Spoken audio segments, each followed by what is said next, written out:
Et en 1990, quand ce film-là est sorti, lorsqu'on regardait l'affiche, on savait de qui il était question. On savait que c'était l'histoire d'un homme d'affaires et d'une prostituée. Simplement en regardant l'affiche. Aujourd'hui, si la même affiche paraissait, personne ne serait capable de dire de quelle histoire il s'agit. Parce que cette jeune femme est habillée comme toutes les autres jeunes femmes qui sont dans la rue. Et sur les bancs de l'église, bien souvent.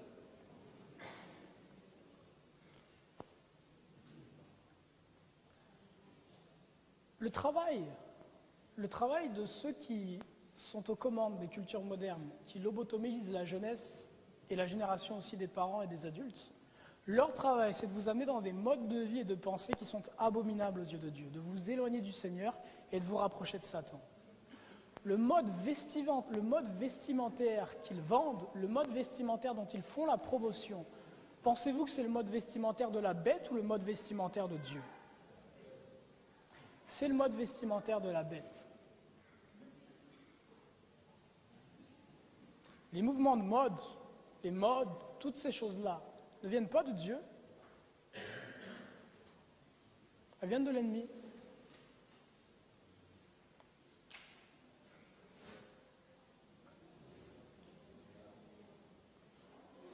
Cette façon de s'habiller, notez une chose. Le mode vestimentaire des hommes, là encore, a peu changé dans le dernier siècle. Le mode vestimentaire de la gente masculine a peu changé dans le dernier siècle. En revanche, ce qui a énormément changé, c'est le mode vestimentaire des femmes. Énormément changé et évolué. Je vous le disais hier, il y a simplement quelques années, quand j'étais encore un débauché vivant dans le monde, quand les jeans moulants sont arrivés, moi-même j'étais choqué. Et j'étais un dépravé à l'époque. Aujourd'hui, 5-6 ans plus tard, c'est normal et c'est même normal dans l'Église. Selon ce que dit la parole de Dieu, vous allez peut-être me trouver réac, mais je ne suis pas là pour vous plaire. Il y a un seul à qui je souhaite plaire et il est là-haut. Dans Deutéronome 22, verset 5, il est dit « Une femme ne portera point un habillement d'homme, et un homme ne mettra point des vêtements de femme, car quiconque fait ces choses est en abomination à l'Éternel. » Il n'est pas dit de quel type d'habit il s'agit, il est dit simplement « Ne vous habillez pas de la même façon ». Si l'homme s'habille ainsi, tu t'habilles différemment. Et si la femme s'habille ainsi, tu t'habilles différemment. Selon les cultures, le vêtement de l'homme et de la femme peut varier. Ce que dit le Seigneur, c'est que l'homme et la femme doivent s'habiller différemment. Alors, on va me dire, oui, mais les pantalons que portent les femmes, ce pas les mêmes pantalons que portent les hommes. C'est quoi la différence entre le pantalon que porte un homme et une femme? Bien souvent, c'est que le pantalon que porte un homme, c'est un pantalon qui est large. Le pantalon que porte une femme, c'est un pantalon qui est tout moulant. Là est la différence, bien souvent. Là est la différence, bien souvent. Il est possible de se vêtir de manière correcte. Il est possible d'être belle, ok? Le Seigneur ne demande pas à quiconque de s'en les dire, tout en faisant preuve de pudeur. Les leggings, ce sont des sous-vêtements. Ce ne sont pas des vêtements.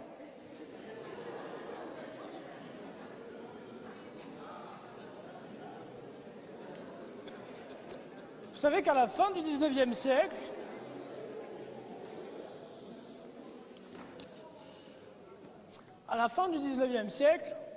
les strings n'existaient pas. Les strings n'existaient pas et c'est ce genre de choses qu'on portait sous les vêtements. Ce qu'on appelle aujourd'hui des leggings. Et décolletés. Je n'arrive toujours pas à comprendre comment se fait-il que quand je rentre dans une église, je vois des décolletés. Je n'arrive pas à comprendre. Quel est le sens de la chose? Le sein, c'est quoi comme partie? Partie qui est intime? Est-ce que c'est une partie auquel l'homme est indifférent ou auquel il est assez sensible? L'homme est extrêmement sensible à cette partie-là. Ça appelle quel genre de pensée chez un homme lorsqu'il voit une paire de seins? La convoitise, l'excitation. Écoutez, il y a plusieurs éléments par rapport au décolleté. La première chose, c'est que, normalement, si je suis chrétien, ça n'est plus moi qui vis, mais c'est Christ qui vit en moi. Lorsque je viens au temple, et c'est pas simplement lorsque je viens au temple, parce que je trouve assez hypocrite le fait de se vêtir d'une certaine manière à l'église et puis de se vêtir comme un débauché là pendant la semaine. Et Dieu aussi le trouve hypocrite. Lorsque je viens au temple, je viens pour adorer et rendre gloire à qui? Quand les yeux de mon frère sont dans mon décolleté, est-ce qu'ils sont devant la gloire de Dieu?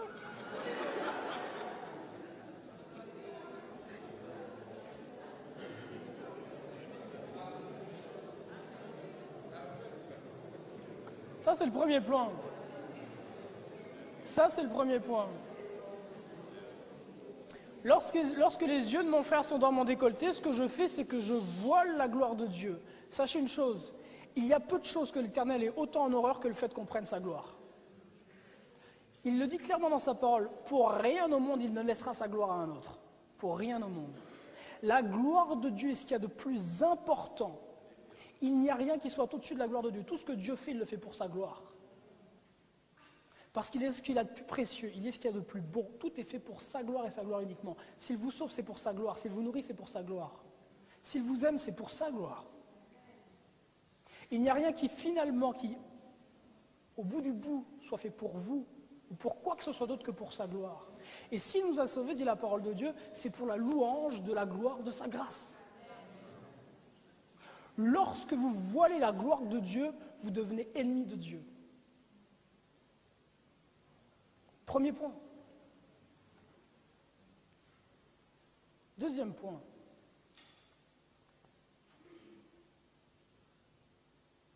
Les seins d'une femme, c'est une des plus belles choses qui est sur cette terre. C'est magnifique. Une femme à qui Dieu a donné d'être belle et bien formée, d'avoir une belle poitrine, c'est une bénédiction de l'Éternel. Moi, ce n'est pas moi qui me réveillerai à 4 heures du matin pour répondre à tous vos désirs. Ce n'est pas moi qui vais courir pendant je ne sais combien d'années pour réussir à vous charmer et que vous me mariez enfin. Ce n'est pas moi qui, pendant une vingtaine, trentaine, quarantaine d'années, serai à vos côtés quand tout ira bien et quand tout ira mal, qui vous soutiendrai dans les difficultés, dans les moments forts. À aucun moment, ou presque, je ne serai là pour vous. Pourquoi me donner un cadeau pour lequel je n'ai pas travaillé? C'est bien d'être généreux, mais il y a des limites.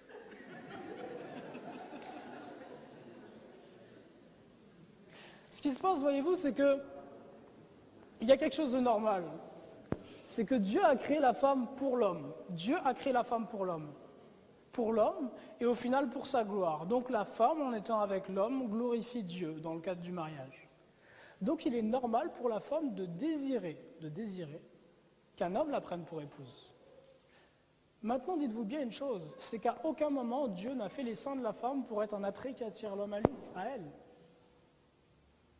Pour la marier ou la prendre.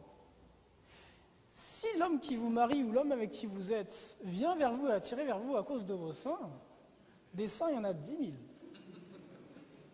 Et quand il sera lassé par les vôtres, il ira en chercher d'autres. Mais si l'homme qui vient vers vous à cause de votre personnalité, à cause de qui vous êtes, à cause de la présence de Christ en vous, ça, il ne le trouvera nulle part ailleurs. Nulle part ailleurs.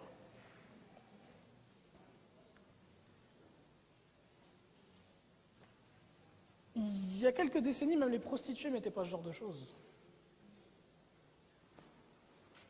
Matthieu 5, verset 28, il est dit ceci. Moi, je vous dis que quiconque regarde une femme pour la convoiter a déjà commis un adultère avec elle dans son cœur. Donc celui qui convoite une femme, celui qui regarde le décolleté d'une femme et la convoite, commet l'adultère. Et la Bible dit que ceux qui sont adultères n'hériteront point du royaume des cieux. Premièrement. Deuxièmement, il est aussi dit dans Luc 17, verset 1, il est impossible qu'il n'arrive pas des scandales. Mais malheur à celui par qui le scandale arrive. Il vaudrait mieux pour lui qu'on mit à son cou une pierre de moulin qu'on le jetât dans la mer. Donc il est dit d'une part que celui qui commet l'adultère, qui convoite, n'héritera pas du royaume des cieux, mais il dit d'autre part que pour la personne à cause de qui la convoitise est arrivée, le jugement sera encore pire.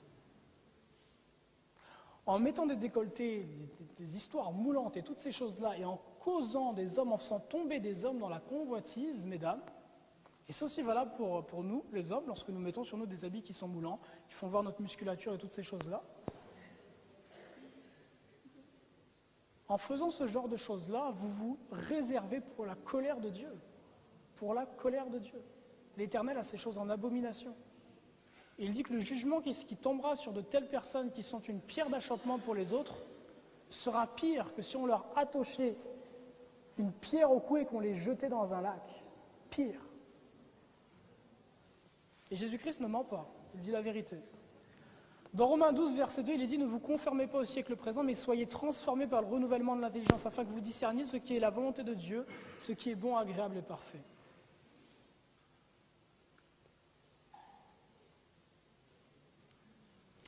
1 Pierre 3, verset 3 à 5 dit « Ayez non cette parure extérieure qui consiste dans les cheveux tressés, les ornements d'or ou les habits qu'on revêt, mais la parure intérieure est cachée dans le cœur, la pureté incorruptible d'un esprit doux et paisible, qui est grand, qui est d'un grand prix devant Dieu. Ainsi se paraient autrefois les saintes femmes, qui espéraient en Dieu soumises à leur mari, comme Sarah, qui obéissait à Abraham et l'appelait mon Seigneur. » Aujourd'hui, enfin il y a 3800 ans, non 4000 ans, excusez-moi, il y a 4000 ans à peu près, Sarah regardait Abraham et appelait Abraham mon Seigneur. Aujourd'hui, une femme regarde son homme et appelle son homme mon bébé.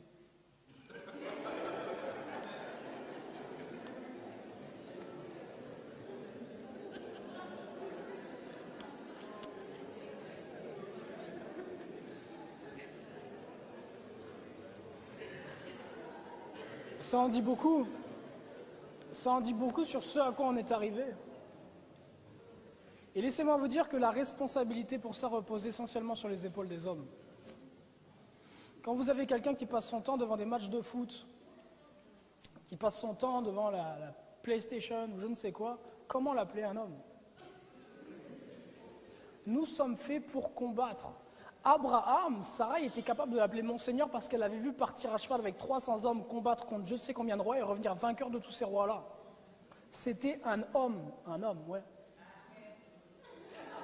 Aujourd'hui, nous ne combattons plus contre des choses qui sont charnelles, nous combattons contre des choses qui sont spirituelles et qui sont bien plus grandes encore que ce qu'Abraham a combattu. L'Éternel demande à chaque homme ici présent d'être un chasseur de dragons. Nous sommes là pour chasser, pour combattre contre le diable et son armée.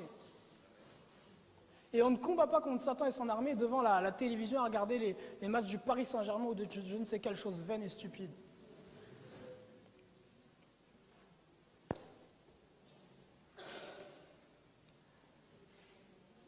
Alors, ici, si je mets ici la représentation de cette jeune femme-là, donc une jeune femme à l'église, et que je vous pose la question de savoir est-ce qu'elle est vêtue de manière pudique, je sais que la plupart des personnes me répondront oui. Je poserai alors la question pourquoi? Pourquoi pensez-vous que la façon dont elle est habillée est pudique? Pourquoi est-ce qu'elle fait preuve de pudeur? La raison pour laquelle la plupart des personnes penseraient qu'elle est pudique, c'est parce que ce par rapport à quoi vous comparez pour savoir si une chose est pudique ou non, c'est par rapport aux standards qu'il y a dans le monde aujourd'hui. Donc si c'est en dessous des standards que vous avez reçus, en dessous de l'étalon que vous avez, vous direz que c'est impudique. Si c'est au-dessus, au même niveau, vous direz que c'est pudique. Seulement, la parole de Dieu nous dit ceci dans 1 Corinthiens 3, verset 18, que nul ne s'abuse lui-même. Si quelqu'un parmi vous pense être sage selon ce siècle, l'apôtre Paul ne dit pas si quelqu'un parmi vous pense être fou selon ce siècle. Il dit si quelqu'un parmi vous pense être sage selon ce siècle. Donc si vous pensez faire partie de ceux qui, selon ce siècle, font partie, diront les personnes moyennes, les personnes sages, qui ne sont pas des débauchés totales, l'apôtre Paul dit qu'ils deviennent fous afin de devenir sages, car la sagesse de ce monde est une folie devant Dieu. Aussi est-il écrit, il prend les sages dans leur ruse. Et Romains 12, verset 2 nous dit, ne vous conformez pas au siècle présent, mais soyez transformés par le renouvellement de l'intelligence, afin que vous discerniez quelle est la volonté de Dieu, ce qui est bon, agréable et parfait.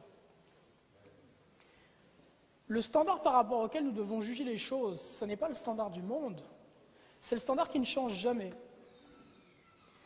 Le standard qui est le même éternellement.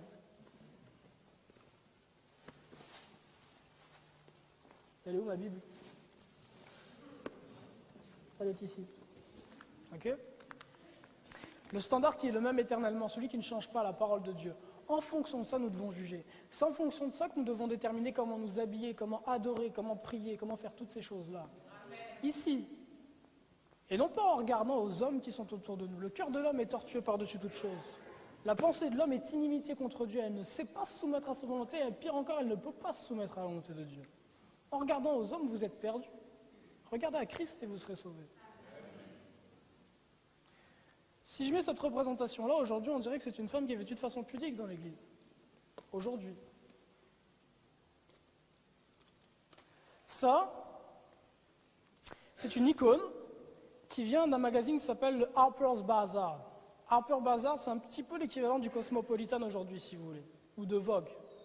C'était le magazine de mode féminin qui avait la meilleure presse à la fin du 19e siècle. Cette représentation-là date de 1868. Et ce qu'elle nous montre, en fait, ce sont les longueurs de robe qui sont regardées comme étant convenables pour une jeune fille. À 4 ans, voilà le niveau auquel devait arriver la robe. À 8 ans, c'est ici. À 10 ans, c'est là. À 12 ans, c'est ici. À 14 ans, c'est là. 16 ans et plus, ça arrive ici au niveau de la chaussure.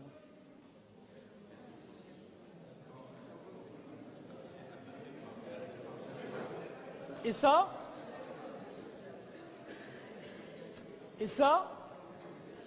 ce sont les valeurs qui ont prédominé pendant des siècles et des siècles. Ça, ce sont les valeurs qui ont prédominé pendant des siècles et des siècles.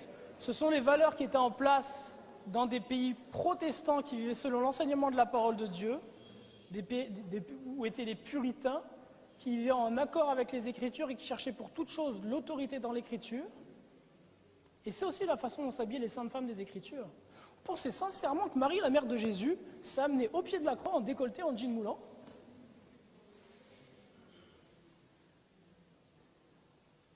Non.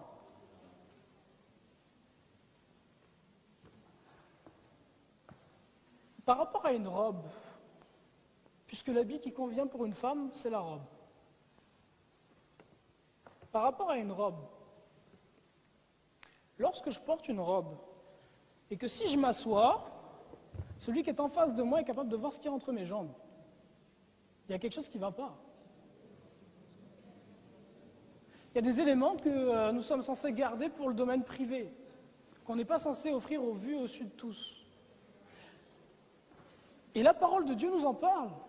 Dans Exode 20, verset 26, il est dit ceci. Dieu parle au sacrificateur. Et voilà ce qu'il dit au sacrificateur. C'est un élément auquel il fait attention, qui est important pour lui. Il va en parler juste après les 10 commandements, quand il parle de l'autel. Il dit ceci. Tu ne monteras point à mon autel par des degrés, afin que ta nudité ne soit pas découverte. Donc ce que Dieu dit, c'est, vous n'allez pas faire des marches comme ça, parce que je ne veux pas que quand vous montiez, on puisse voir en dessous. Je ne veux pas qu'on puisse voir en dessous. Votre nudité, elle doit être cachée.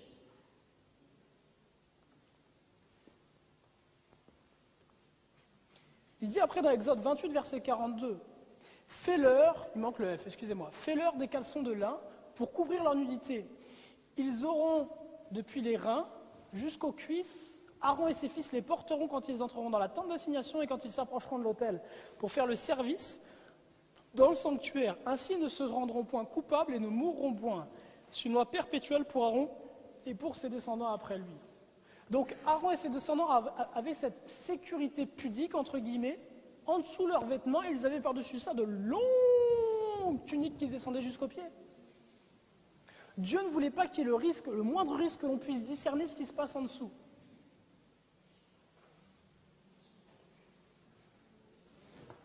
Ce n'est pas la pensée de Mehdi, c'est Dieu. Le même Dieu qui a demandé ça à Moïse est encore le Dieu qui nous dirige aujourd'hui. N'êtes pas choqués par ces choses-là parce qu'aujourd'hui on va dans le métro et on se balade en poum-poum short avec des soutiens-gorge. Et vous regardez à ça et vous dites « Ah, ça c'est choquant, mais moi la façon dont je suis habillé c'est correct. » Non! Non, Dieu ne se conforme pas au siècle dans lequel on vit. Il ne se conforme pas. C'est une photographie d'une famille afro-américaine à la fin du 19e siècle. Alors à l'époque ils étaient pauvres, sortaient de l'esclavage, mais pour beaucoup, ils étaient très pieux. Et si vous regardez la façon dont les hommes sont habillés, dont les femmes sont habillées, vous voyez déjà qu'il y a une différence dans le vêtement qui est très claire. Et quand je vous parle de la longueur des robes, vous voyez que je ne mentais pas, la robe arrivait au niveau des pieds. Il est possible d'être vêtu de manière très pudique tout en étant belle. Il est possible d'être vêtu de manière pudique tout en étant belle. À Montréal, on a l'une des plus grandes communautés juives au monde, à Montréal. Lorsque je regarde les femmes des juives orthodoxes, leur façon de s'habiller est absolument exemplaire à Montréal. Elles sont vêtues de manière pudique, mais sont belles. Aucune extravagance, mais elles sont belles. Elles sont sobres. Le swag, c'est ça le mot là pour le style là? Le swag éternel, celui qui ne change jamais, qui est toujours là, c'est la simplicité, la sobriété. Et c'est ça qui fait paraître votre vraie beauté. La photographie qui est là représente un petit peu ça, c'est les mormones s'habillent comme ça aussi. Lorsque vous voyez les mormones, c'est comme ça qu'elles s'habillent. Elles mettent une belle robe de coton, avec un petit haut de coton. Elles sont magnifiques. Lorsque vous les voyez, la dernière fois je parlais avec 2 mormones dans le métro pendant que j'évangélisais, on échangeait sur les Écritures. Lorsque je les vois, je vois de saintes femmes, j'ai du respect pour elles. À aucun moment dans ma tête, il y a une image désagréable qui passe. Lorsque je vois des femmes que je respecte. Et des femmes, une femme qui pourrait être une bonne épouse, qui n'est pas une femme sensuelle. Non. Comment se fait-il que ce sont les orthodoxes, les juifs orthodoxes, les mormons, les musulmans qui doivent à nous apprendre la sobriété et l'humilité? Comment se fait-il que ce sont ceux qui sont dans les sectes qui doivent nous apprendre à nous comment nous comporter? Quand Jésus-Christ dit qu'au temps de la fin, une reine du Midi se lèvera et condamnera cette génération, au temps d'aujourd'hui, si Jésus était ici, il dirait les témoins de Jéhovah se lèveront et vous condamneront. Les mormons se lèveront et vous condamneront. Les musulmans se lèveront et vous condamneront.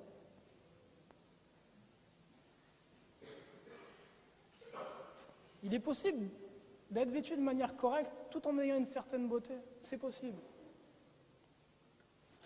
Je vais essayer de vous montrer jusqu'à quel point va la notion d'humilité, de sobriété, de pudeur dans la parole de Dieu.